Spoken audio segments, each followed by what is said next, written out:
News 18 India. Jayant Chaudhary के गढ़ जाटलैंड के बागपत के चौक चौराहों पर बागपत कोर्ट के फैसले की चर्चा है। बागपत कोर्ट ने लाक्षागृह मजार विवाद केस में बड़ा फैसला सुनाया। 54 साल बाद कोर्ट ने मुस्लिम पक्ष के वाद को खारिज करते हुए हिंदू पक्ष को लाक्षागृह का मालिकाना हक दे दिया। हिंदू पक्ष के वकील ने बताया कि कोर्ट ने माना है कि लाक्षागृह पर मुस्लिम समाज से संबंधित कोई प्रमाण नहीं मिला, जिसे देखते हुए कोर्ट ने मुस्लिम पक्ष की अपील और मुकदमा खारिज कर दिया।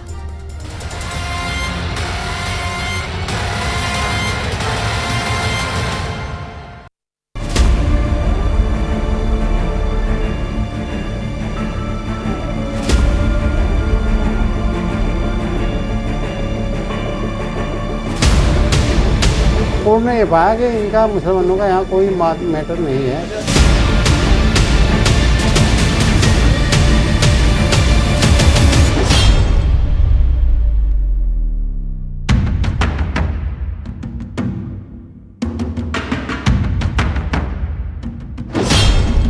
लाक्षागृह वर्सेस कब्रिस्तान।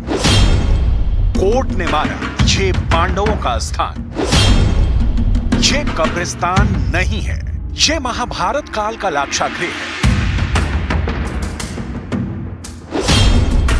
लाक्षागृह के सच पर कोर्ट ने मोहर लगा दी है। 54 साल के बाद आए फैसले में हिंदू पक्ष को जीत मिली है।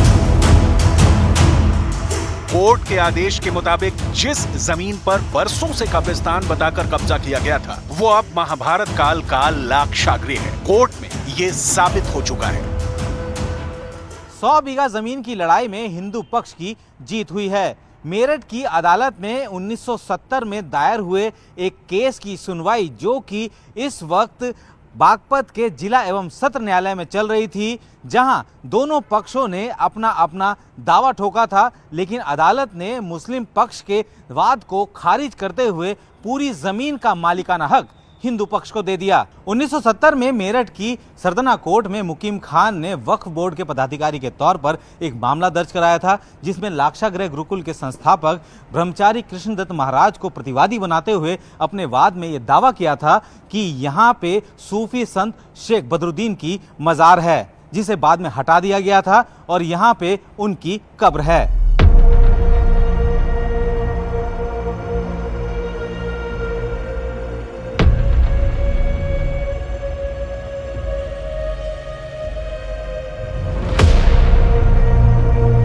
कौरवों और पांडवों के इतिहास से तो आप भली भांति वाकिफ होंगे। दुर्योधन ने जिस लाक्षागृह की अग्नि में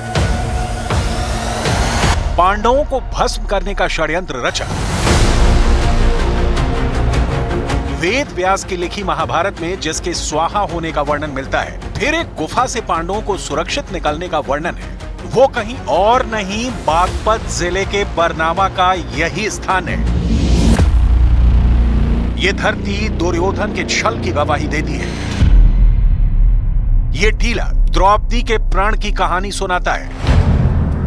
यहां पांडवों के स्वाभिमान के साक्ष्य आज भी मौजूद हैं।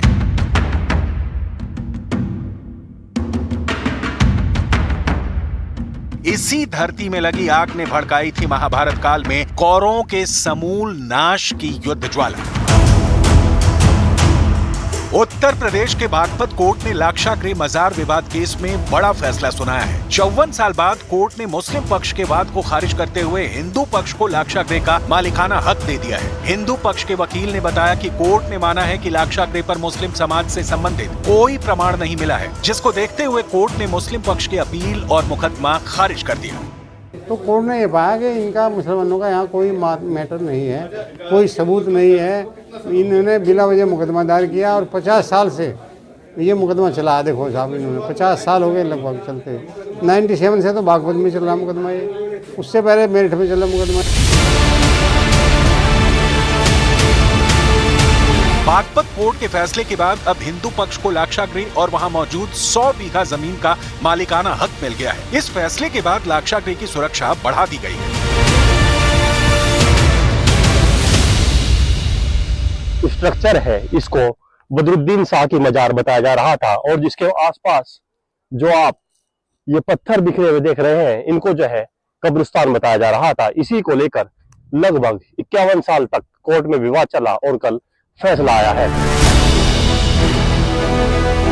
जिस जगह को कब्रिस्तान बताया जा रहा था, उस जगह को कोर्ट ने महाभारत काल का लाक्षागृह माना है। साथ ही जमीन हिंदू पक्ष को सौंपने का आदेश दिया है। कोर्ट के आदेश के बाद ये बात शीशे की तरह साफ हो गई है कि महाभारत में पांडवों को खाक कर देने की साजिश के जिस महल का जिक्र मिलता है वो यही था। महाभारत में लाक्षागृह से जिस सुरंग से होकर पांडव निकले थे, उसके अवशेष आज भी यहाँ मौजूद है। ज्ञानवापी केस कोर्ट में है। मथुरा का मामला भी अभी कोर्ट में चल रहा है, लेकिन उसके पहले बागपत की कोर्ट ने लाक्षागृह पर हिंदू पक्ष के हक में अपना फैसला सुना दिया है। बागपत कोर्ट के इस आदेश के खिलाफ अब मुस्लिम पक्ष हाई कोर्ट में अपील करेगा। जो हमारा मुकदमा था वो खारिज कर दिया है अदालत ने, ये बात सही है, तो उसको देखेंगे, उसके बाद कार्रवाई करेंगे। क्या इसकी अपील? हाँ, अपील जो है इसकी फाइल करेंगे, उसका अध्ययन करने के बाद जजमेंट का अपील फाइल करेंगे।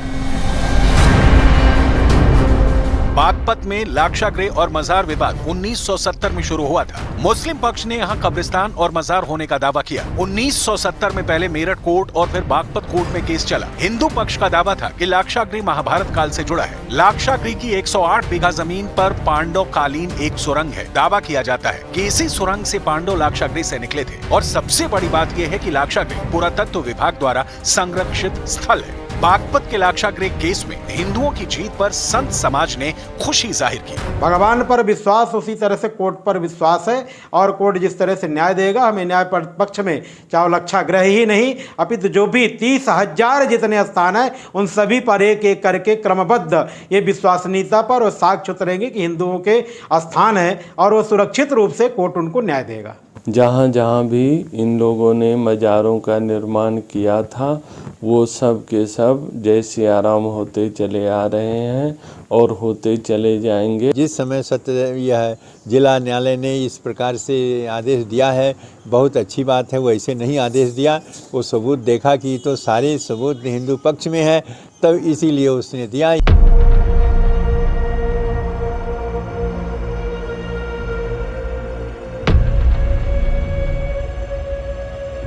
हिंदू पक्ष दावा करता है कि ये टीला वही लाक्षागृह है जहां पांडवों को जलाने की साजिश रची गई थी। कौरवों ने पांडवों को मरवाने के लिए ये लाक्षागृह बनवाया था और इसमें आग लगवा दी थी, लेकिन पांडव एक सुरंग से बाहर आ गए थे। दावा है कि ये सुरंग बरनावा में आज भी मौजूद है।